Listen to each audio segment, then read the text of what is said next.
एक बात याद रखो, ये वो जमाना है कि तुम आहिस्ता से सच बोलोगे तो कोई नहीं मानेगा, और जोर से झूठ बोलोगे तो सब मान लेंगे।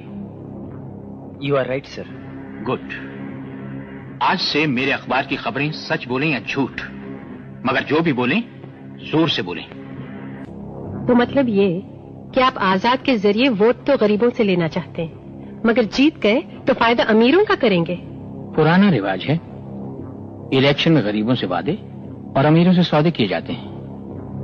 देखती जाओ, सब वही होगा जो मैं चाहूंगा। मुख्यमंत्री बनना तो मेरा पहला कदम है।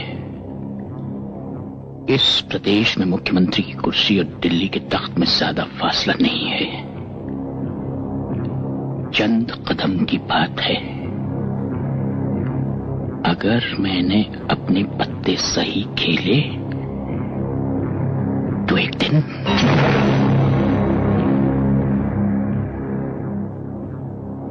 आज तो सोचते भी अजीब लगता है,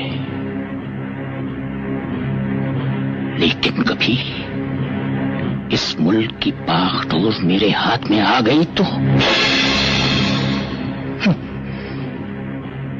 डेमोक्रेसी, जनतंत्र, इस मुल्क के जाहिल इस काबिल हैं कि यहां डेमोक्रेसी हो? बदल के रख दूंगा सब कुछ। जो सर उठाए गोली मार दो, यही इलाज है इनका।